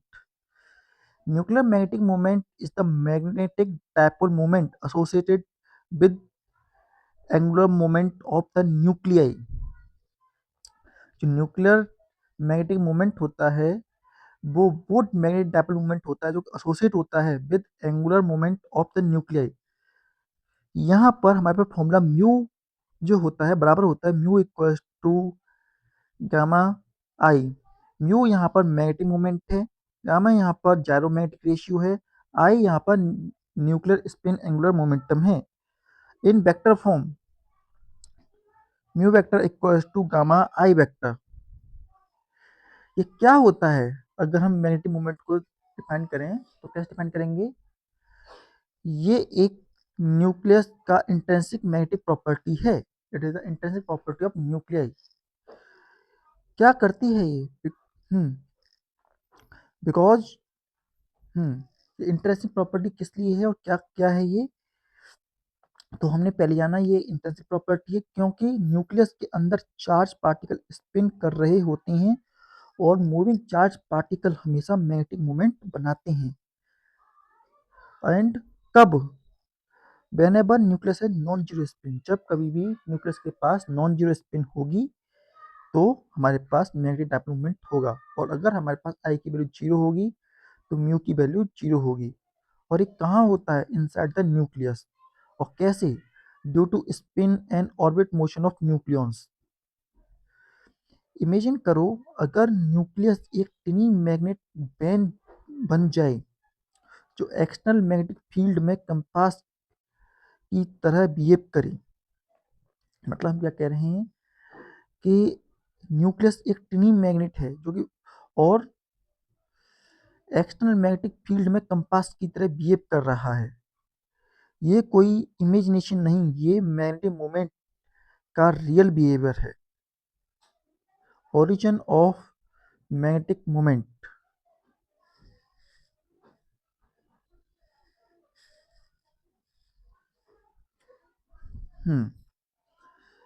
ये कोई इमेजिनेशन नहीं, ये न्यूक्लियर मैग्नेटिक मोमेंट का रियल बिहेवियर है। नाउ व्यू हमें नेक्स्ट टॉपिक से कनेक्ट करता है, दैट इज न्यूक्लियर स्पिन। जो मैग्नेटिक मोमेंट है वो हमें न्यूक्लियर स्पिन से भी कनेक्ट करता है, जो कि भी हमने स्मिथ पढ़ी थी। और हमारे पास फॉर्मूला होता है mu equal to g mu n I. यहाँ पे जी जो होता है Lande g factor, mu n equal to nuclear magneton, and जो यहाँ पर न्यूक्लियर मैग्नेटॉन म्यू एन है वो हमारे पास ई एच 2 MP के बराबर होता है। और इसकी वैल्यू जो होती है 5.05 × 10⁻27 के बराबर होती है। और न्यूक्लियर मैग्नेटॉन क्यों जरूरी होता है, इलेक्ट्रॉन के लिए बोर मैग्नेटॉन यूज होता है। जो हमारे पास इलेक्ट्रॉन्स होते हैं उनके लिए बोर मैग्नेटॉन यूज होता है। और हैवी न्यूक्लियस हैवी है, प्रोटॉन मास यूज होता है। तो इलेक्ट्रॉन के लिए हम बोर मैग्नेटॉन यूज करते हैं और न्यूक्लियस हैवी है इसलिए इसका प्रोटॉन मास का यूज होता है। अगर इलेक्ट्रॉन और न्यूक्लियस दोनों मैग्नेट हैं तो क्वेश्चन ये है कौन सा पावरफुल है, इलेक्ट्रॉन या न्यूक्लियन। जो इलेक्ट्रॉन मैग्नेटिक मोमेंट ज़्यादा ताकतवर है या न्यूक्लियर मैग्नेटिक मोमेंट ज़्यादा ताकतवर है, इनमें से कौन सा ताकतवर है। Answer, electron magneton is 1836 time larger because proton mass is large. This is heart of the chapter. अब हम relation between magnetic moment and angular momentum देखने जा रहे हैं। यहाँ पर जो हमारा मैग्नेटिक मोमेंट है वो डायरेक्टली प्रोपोर्शनल होता है एंगुलर मोमेंटम के। मीनिंग कि अगर angular momentum create magnetic moment, no angular momentum no magnetic moment. Angular momentum के बिना मैग्नेटिक मोमेंट के वैसा ही है जैसे करंट बिना फील्ड। जिस प्रकार से करंट बिना मैग्नेटिक फील्ड होता है उसी प्रकार एंगुलर मोमेंटम के बिना मैग्नेटिक मोमेंट नहीं बन सकता। Gyromagnetic ratio of magnetic moment to angular momentum mu upon I. Physical meaning, how strong nucleus respond to magnetic field. इसका मतलब होता है कि जो हमारा न्यूक्लियस है वो मैग्नेटिक फील्ड के टुवार्ड कितना स्ट्रॉन्गली रिएक्ट करता है या इम्पैक्ट करता है। Different nucleus same magnetic field mean different तरह से रिएक्ट करते हैं। Different nuclei same magnetic field में डिफरेंट तरीके से रिएक्ट करते हैं। रीजन डिफरेंट जायरोमैग्नेटिक रेशियो, क्योंकि इनके म्यू अपॉन आई का रेशियो अलग अलग होता है, gyromagnetic ratio. And magnetic moment in external magnetic field, external magnetic field में जो हमारा मैग्नेटिक मोमेंट होता है वो कितना होता है, तो एनर्जी जो होती है उसकी E equal to negative mu dot B vector. If B along Z axis, अगर बी जो है हमारी जेड एक्स के अलॉन्ग है तो E equal to negative mu Z B and E equal to negative gamma m I h B. Important result, energy become quantize. जो एनर्जी होती है वो क्वांटाइज रहती है। एक ही nucleus suddenly multiple energy level में स्प्लिट हो जाता है। इसको कहते हैं जीमन इफेक्ट, कि एक ही nucleus suddenly multiple energy level में स्प्लिट हो जाता है, इसे कहते हैं Zeeman effect. And Zeeman effect in nucleus number of energy level 2i+1। Example proton I=1/2 level 2। हुक मैग्नेटिक फील्ड लगाते ही न्यूक्लियस अपनी आइडेंटिटी स्प्लिट कर देता है, और इसी स्प्लिटिंग को हम एनएमआर सिग्नल जनरेट होता है। मीन टू से जब हम मैग्नेटिक फील्ड लगाते हैं तो न्यूक्लियस अपनी आइडेंटिटी को स्प्लिट करना शुरू कर देता है, और इसी स्प्लिटिंग से एनएमआर सिग्नल जनरेट होता है। Larmor precession, Larmor precession formula जो होता है omega equal to gamma B, meaning magnetic moment rotate around magnetic field. जो मैग्नेटिक मोमेंट होता है वो रोटेट करता है around the magnetic field like spinning top. Nuclei magnetic field के अराउंड रोटेट नहीं करता। न्यूक्लियस मैग्नेटिक फील्ड के अराउंड, जो न्यूक्लियस होता है वो मैग्नेटिक फील्ड के अराउंड रोटेट नहीं करता है, वो डांस करता है। इस डांस को कहते हैं laminar precession. Torque and magnetic moment formula, torque equal to mu cross P. This torque causes precession, और ये टॉर्क जो है प्रिसिशन कॉज करती है। कनेक्शन, जो मैग्नेटिक मोमेंटम है उस टॉर्क प्रोड्यूस करता है। टॉर्क जो होता है उसकी जैसे प्रिसिशन से आते हैं, प्रिसिशन जो होते हैं एनएमआर फ्रीक्वेंसी प्रोड्यूस करता है। Without torque there will no NMR. NMR बिना टॉर्क के एनएमआर नहीं हो सकता है, और एनएमआर के बिना एमआरआई नहीं हो सकता है, और एमआरआई नहीं होगा तो मॉडर्न मेडिकल इमेजिंग भी पॉसिबल नहीं है। And NMR resonance condition, when external frequency equal to laminar frequency. जब हमारी एक्सटर्नल फ्रीक्वेंसी जो होती है इक्वल हो जाती है लैमिनार फ्रीक्वेंसी के, तो रेजोनेंस अकर होता है, that is mu equals to gamma B upon 2 pi. At resonance nuclear absorb energy. Resonance की कंडीशन में जो न्यूक्लियर होता है वो एनर्जी अब्जॉर्ब करता है, and jump to higher state, और हायर स्टेट पर जंप करता है, like climbing invisible ladders. Important in CSIR NET and other exams. हाँ, MRI machine actually listen to nuclear magnetic moment of hydrogen inside the body. तो इसमें हमने कुछ important question समझे। Magnetic moment formula, gyromagnetic ratio, Larmor precession, energy splitting.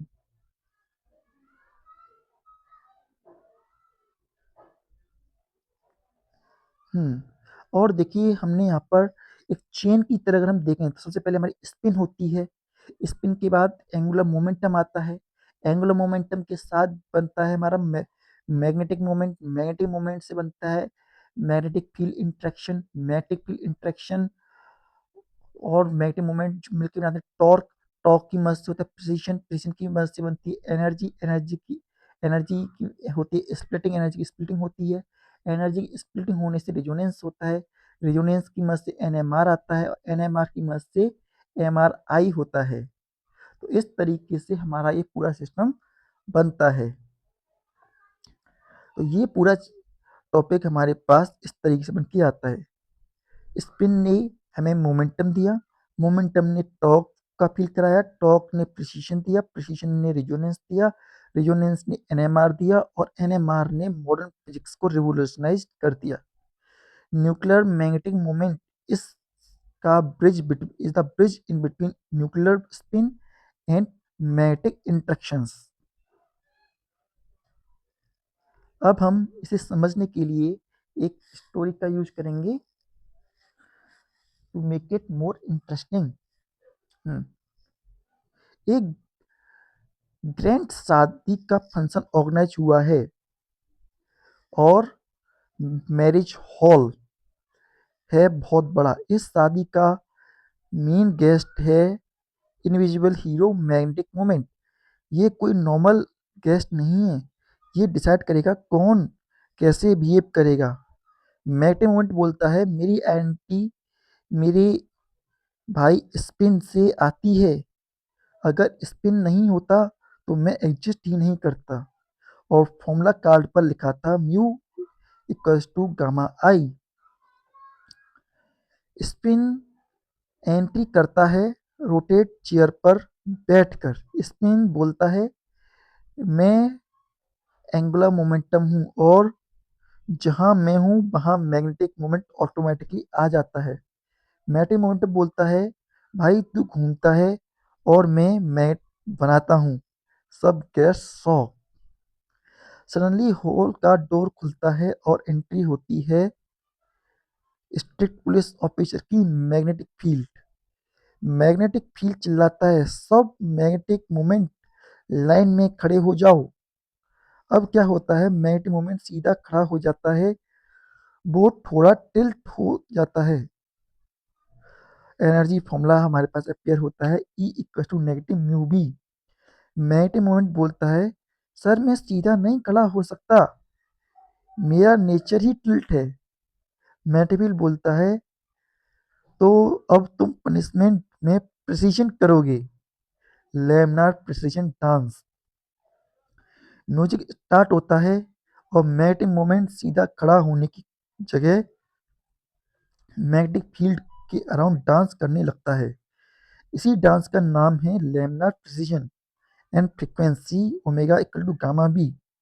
Magnetic moment बोलता है मैं घूम नहीं रहा, मैं साइंटिफिक डांस कर रहा हूँ। Energy level split, family fight. Magnetic field के प्रेशर में मैग्नेटिक मोमेंट की फैमिली डिवाइड हो जाती है। जो मैग्नेटिक फील्ड का प्रेशर लगता है तो मैग्नेटिक मोमेंट की जो फैमिली थी वो डिवाइड हो गई upper level and lower level. और फॉर्मूला था del E equal to gamma H B. इसको कहते हैं Zeeman splitting.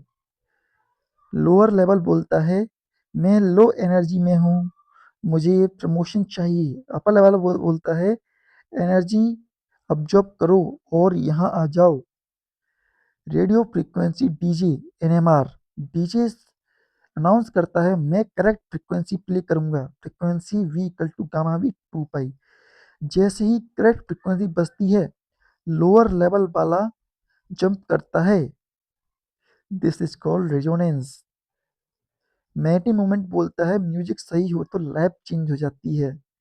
MRI machine spy. Suddenly एक स्पाई एंट्री करता है नेम एमआरआई मशीन। एमआरआई बोलता है मैं तुम्हें रेजोनेंस सिग्नल से ह्यूमन बॉडी की इमेज बना दूंगा, सब शौक।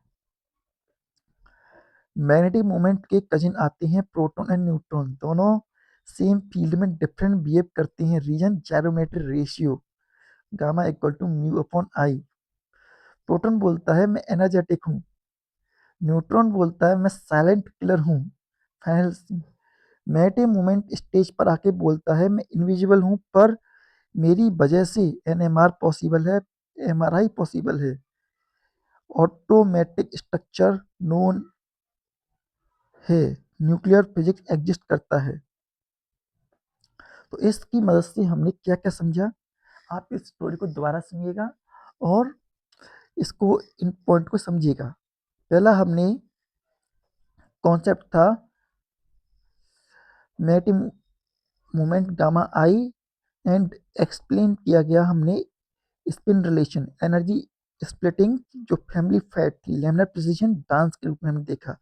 रिजोनेंस जो था डीजे म्यूजिक था, Zeeman effect level splitting, NMR DJ system, MRI spin spy machine and magnetic movement बोलता है लोग मुझे नहीं देख सकते पर मेरी वजह से वो अपनी बॉडी के अंदर देख सकते हैं। Magnetic movement is the magnetic anti card of nuclear spin. हम अगर वन एंड क्लियर लाइन बोलना चाहें तो कह सकते हैं मैग्नेटिक मूवमेंट जो है मैग्नेटिक एंटी है न्यूक्लियर स्पिन की।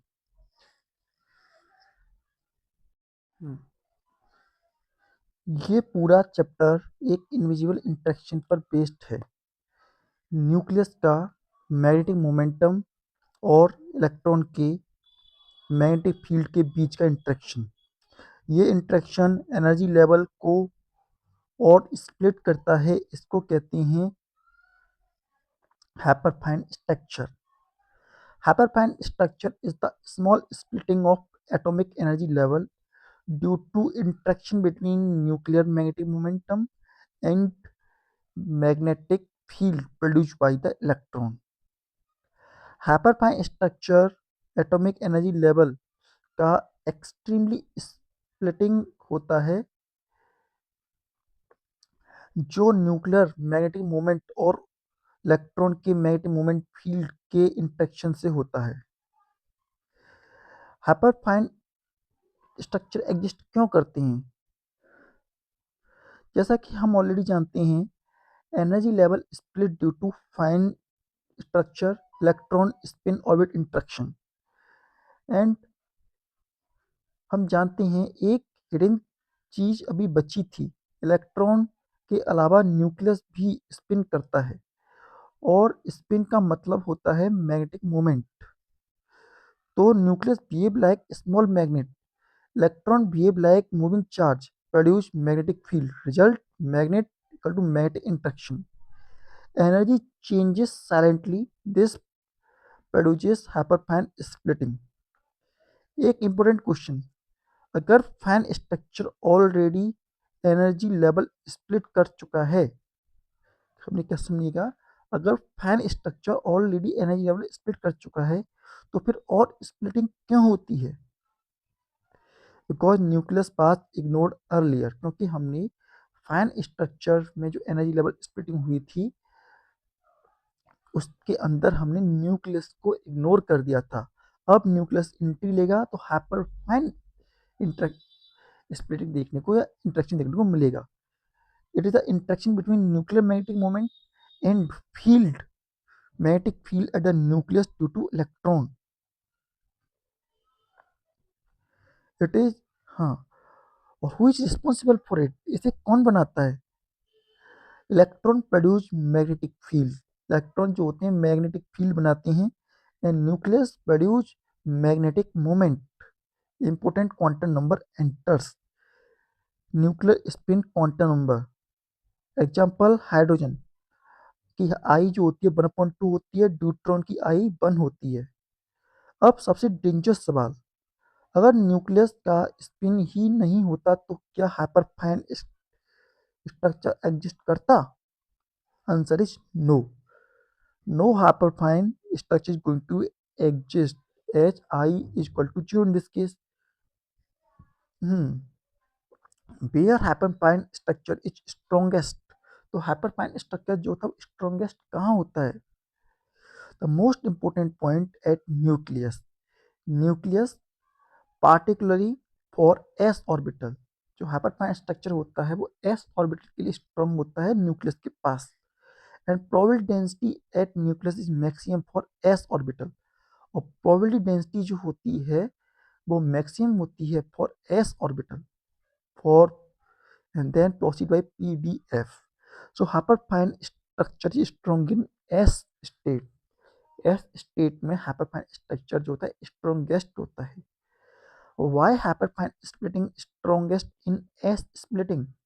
तो electron present inside nuclear region, क्योंकि इलेक्ट्रॉन प्रेजेंट होते हैं inside the nuclear region. Next, how energy level splits, तो एनर्जी लेवल स्प्लिट कैसे होते हैं? तो मेन फिजिक्स यहाँ स्टार्ट होती है हमारे पास, electron angular momentum J, spin and nuclear spin I, total angular momentum F. तो डेफिनेशन के according possible value of F जो होंगी वो करती हैं, क्रिएट करती हैं मल्टीपल लेवल्स। जो हमारे पास एफ की जो पॉसिबल वैल्यूज होती हैं वो हमें मल्टीपल वैल्यूज लेके देती हैं। एक shocking fact, even ground state of hydrogen splitting, yes, जो हमारे पास हाइड्रोजन ग्राउंड स्टेट है उसकी भी हमें स्प्लिटिंग देखने को मिलती है। Hydrogen ground state split into 2 levels, this produce famous 21 centimetres line.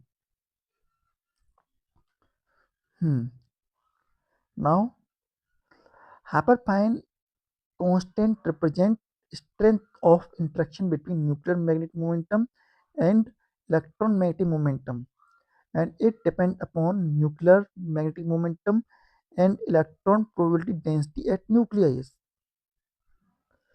Fine structure was the interaction between electron spin and electron orbit motion. Hyperfine structure is interaction between electron and nucleus. No hierarchy. Now, gross structure, Bohr's model. Fine structure, electron interaction. And hyperfine structure nuclear interaction. जो gross interaction था वो हमें boards model में देखने को मिला था। Fine structure जो था वो हमें इलेक्ट्रॉन की इंट्रैक्शन के में देखने को मिला, और हाइपरफाइन स्ट्रक्चर न्यूक्लियर इंट्रैक्शन की वजह से हमें देखने को मिलेगा। तो क्वेश्चन है, लॉजिक क्वेश्चन है, विच स्प्लिटिंग इज द स्मॉलेस्ट? तो आंसर है हाइपरफाइन स्प्लिटिंग। ग्रॉस सबसे ज़्यादा, फिर उसके बाद फाइन, और उसके बाद hyperfine. Now number of hyperfine level. Formula number of level. Example hydrogen I equal to 1 upon 2, J equal to 1 upon 2. Possible F, F equal to 1, F equal to 0. Total level जो होते हैं वो 2 होते हैं। Exam trick question, which transition produce 21 centimetre line? तो answer है hydrogen ground state.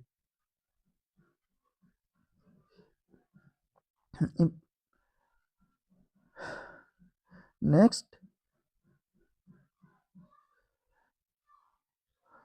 Most dominant interaction energy proportional to wave function का mod का whole square. This explain by S orbit is important. Second interaction exist only if I is greater than or equal to 1, mean nucleus must have non-spherical.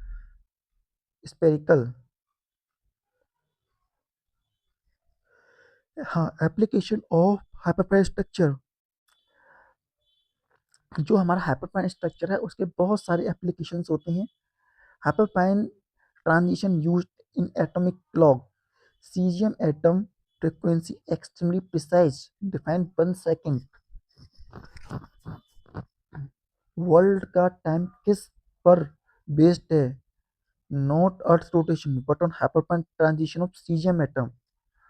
Help to explain other topic too, like help to understand NMR, that is nuclear magnetic resonance, ESR, electric spin resonance, atomic spectrography, laser spectrography and astrophysics। इन सब कुछ समझने में हमें hyperfine structure समझना जरूरी है। MRI machine work on similar principle, nuclear physics interaction। Energy versus F, more F, high energy depends upon a sign, summary and flow chart. तो हमने यहाँ पे क्या जाना, हमने जाना nuclear magnetic moment interaction, total angular momentum, energy formula, energy splitting, transition rule, applications. ये सभी हमें हाइपरफाइन स्ट्रक्चर की मदद से समझना। अब हम आगे देखते हैं। फाइन स्ट्रक्चर ने इलेक्ट्रॉन का सीक्रेट रिवेल किया। हाइपरफाइन स्ट्रक्चर न्यूक्लियस का सीक्रेट रिवेल करता है, और स्टूडेंट इसको समझ गया वो एटॉमिक फिजिक्स का रियल ऑब्जर्वर बन जाता है। अब हम एक स्टोरी की मदद से, एटॉमिक किंगडम में सब कुछ पीसफुल था। किंग था इलेक्ट्रॉन एनर्जी लेवल, और प्राइम मिनिस्टर था fine structure. Fine structure proudly बोल रहा था, देखो मैं एनर्जी लेवल को स्प्लिट कर दिया यूजिंग स्पिन ऑर्बिट इंटरेक्शन। अब मुझे बड़ा साइंटिस्ट कोई नहीं। सब क्लैप कर रहे थे। इलेक्ट्रॉन भी एटीट्यूड में बोला, मैं भी हूँ, पूरा एटम मेरे अराउंड रिवॉल्व करता है। सडनली एक हल्की सी आवाज़ आई, बहुत धीमी आवाज़, एक्सक्यूज मी, मेरी भी कोई रेस्पेक्ट है यहाँ? सबने इधर उधर देखा, कोई नहीं दिखा। फिर आवाज़ और क्लियर हुई, मैं हूँ न्यूक्लियस। इलेक्ट्रॉन जोर से हंसता है, तुम बस सेंटर में बैठे हो, तुम क्या कर लोगे? न्यूक्लियर क्वाइटली बोला, तुम्हारे पास स्पिन है? इलेक्ट्रॉन, हाँ है। न्यूक्लियस, मेरे पास भी है। इलेक्ट्रॉन शॉक हो गया, हाँ, और स्पिन का मतलब होता है मैग्नेटिक मोमेंट। इलेक्ट्रॉन का फेस सीरियस हो गया। इलेक्ट्रॉन बोला, मैग्नेटिक मोमेंट तो क्या न्यूक्लियस स्मेल करता है? तुम मूविंग चार्ज हो, तुम मैग्नेटिक फील्ड प्रोड्यूस करते हो। इलेक्ट्रॉन, हाँ करता हूँ। न्यूक्लियस, तो अब मेरा मैग्नेटिक मोमेंट और तुम्हारा मैग्नेटिक फील्ड इंटरेक्ट करेगा। Suddenly energy level slightly split हो गई। इलेक्ट्रॉन शॉक्ड, ये क्या हुआ? Nucleus proudly welcome to hyperfine structure. Atom code, हाँ, न्यू क्वांटम नंबर एंटर करता है। इलेक्ट्रॉन कंफ्यूज, ये कौन है? Nucleus explain F equal to I plus J.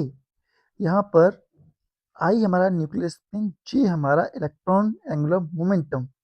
Hydrogen ground state peaceful था, सडनली स्प्लिट हो गया into F equal to 1, F equal to 0।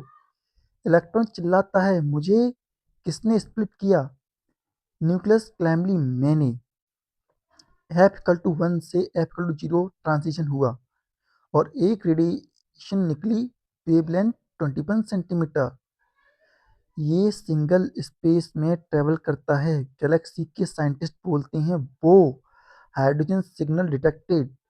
Electron proudly बोलता है, मैं फेमस हो गया। न्यूक्लियस विस्पर, मेरी वजह से। सीजियम एटम इंटरव्यू देने गया, इंटरव्यू पूछता है, तेरे पास क्या स्किल है? सीजियम, मेरे पास हाइपरफाइन ट्रांजिशन की फ्रीक्वेंसी एक्सट्रीमली प्रिसाइज है। Interviewer, you are selected, result become time keeper of the universe. Electron quietly nucleus के पास आता है, बोलता है, मुझे लगा मैं सबसे इम्पोर्टेंट हूँ। न्यूक्लियर स्मेल, एटम में सब इम्पोर्टेंट है, फाइन स्ट्रक्चर इंटर्ड, मैं भी इम्पोर्टेंट हूँ। हाइपर फाइन स्ट्रक्चर, मैं सबसे प्रिसाइज हूँ। Final test. एग्जामिनर पूछता है, tell me, hyperfine splitting किस वजह से होती है? Student smile and answer, interaction between nuclear magnetic moment and electromagnetic field. Examiner, you are selected. Fine structure बताता है इलेक्ट्रॉन का सीक्रेट, हाइपर फाइन स्ट्रक्चर बताता है न्यूक्लियर का सीक्रेट।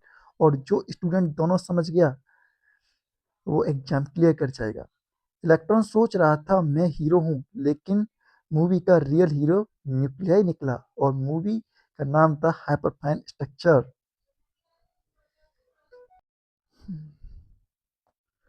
अब हम जानेंगे बाइंडिंग एनर्जी के बारे में।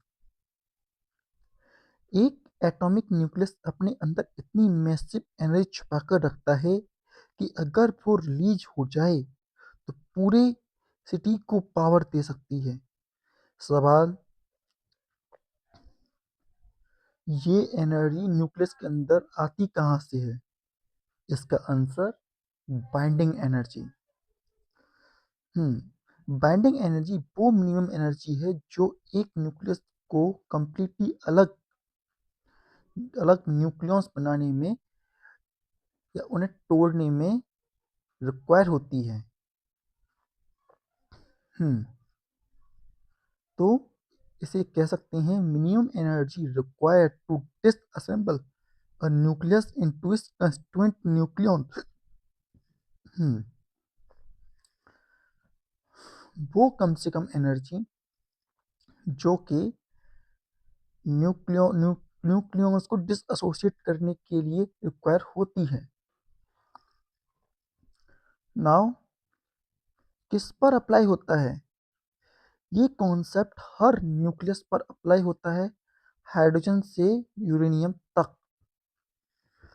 साथ ही साथ इसकी रिलेवेंसी है कि जब न्यूक्लियस फॉर्म होता है तब वो ब्रेक होता है और उसमें कई सारी प्रोसेसेस जो कि हमें देखने को मिलती हैं, like fission, fusion, radio active decay.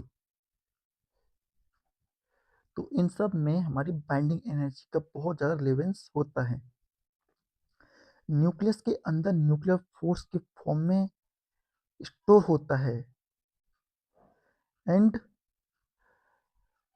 ये जो होता है अट्रैक्टिव न्यूक्लियर फोर्स जो कि एक तो बाउंड करती हैं, उनकी वजह से ये प्रेजेंट होता है। और इसे कैलकुलेट करने के लिए हम आइंस्टाइन का mass energy relation that is E equal to mc² वाला फॉर्मूला यूज करते हैं। नाउ अब यहाँ पर हमारा main person that is the binding energy per nucleon versus mass number curve आता है, और ये कर्व डिसाइड करता है कि कौन सा न्यूक्लियर स्टेबल है, कौन सा फिजन करेगा, कौन सा फ्यूजन करेगा। ये पूरा न्यूक्लियर फिजिक्स का रोड मैप है। अगर न्यूक्लियर फिजिक्स का मास उसके न्यूक्लियन के टोटल मास से कम है तो मिसिंग मास कहाँ गया? तो आंसर है वो मास एनर्जी में कन्वर्ट हो गया, और जो मास लॉस हुआ उसे कहते हैं mass effect. Definition: difference between sum of individual masses and actual nuclear masses del m equal to ZMP। तो हमने सब बताया कि difference between sum of individual mass of nucleon and actual mass of nucleus that is del m equals to ZMP plus ZMN minus m nucleons. यहाँ पे Z mass of proton, number of proton, n is the number of neutron. Binding energy formula जो होता है del m equal to c², और इसकी unit जो होती है mega electron volt del m AMU जो 931.5। अगर किसी न्यूक्लियस की बाइंडिंग एनर्जी ज़्यादा है तो इसका मतलब वो न्यूक्लियन स्ट्रॉन्ग है या वीक। इसका जवाब आप कमेंट सेक्शन में जरूर दीजिएगा। Now binding energy per nucleon, ये स्टेबिलिटी मेजर करता है। इस कर्व में 3 इंपॉर्टेंट रीजन होते हैं। पहले लाइट न्यूक्लियाई जो कि इनका मास नंबर 20 से कम होता है, example hydrogen, helium. Binding energy पर न्यूक्लियन लो होती है, meaning less stable. Light nuclei होने के लिए क्या करते हैं? फ्यूजन। एग्जाम्पल सन में हाइड्रोजन फ्यूज होता है हीलियम में, एनर्जी रिलीज होती है बिकॉज फाइनल न्यूक्लियस का बाइंडिंग एनर्जी पर मास नंबर हाई होता है। एंड पीक रीजन जो मैक्सिमम बाइंडिंग एनर्जी होती है वो 8.85 होती है for the case of iron. And nature ने आयरन को सबसे ज़्यादा स्टेबल क्यों बनाया? Because nuclear force and coulomb force का परफेक्ट बैलेंस नहीं होता है। And iron neither undergo fusion nor fission easily. Heavy nuclei जो होते हैं जिनका एटॉमिक मास जो होता है 56 से ज़्यादा होता है, यूरेनियम, थोरियम, तो binding energy per nucleon decrease करता है। हैवी न्यूक्लियाई स्टेबल होने के लिए क्या करता है? फिजन। ब्रेक होता है इनटू स्मॉलर पीसेस और एनर्जी रिलीज होती है। फ्यूजन जो होता है स्टार के अंदर होता है, फिजन जो होता है रिएक्टर्स के अंदर होता है। Both are driven by binding energy पर nucleon curve.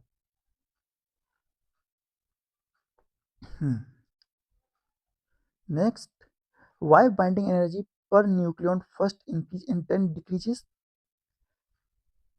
Answer lies in the semi empirical mass formula। इसका आंसर हमारे पास सेमी इंपेरिकल मास फॉर्मूला में होता है जो कि डेवलप किया था वेटी एंड विचकर ने।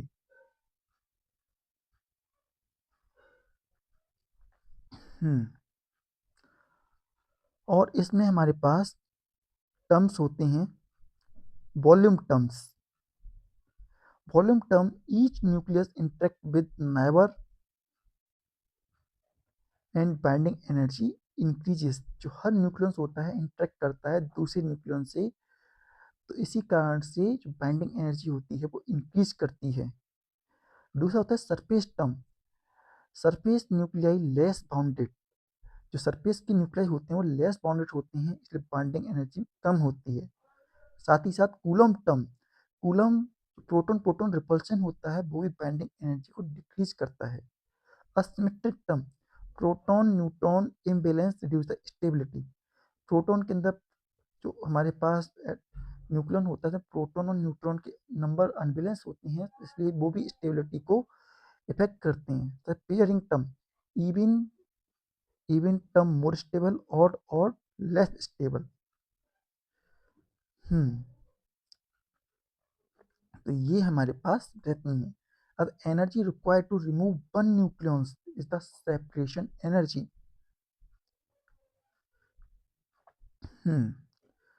Next question, by energy released in fusion and fission because final nuclei move toward higher binding energy per nucleon and system become more stable and energy releases. Imagine a magnetic system. Separate magnet has more energy.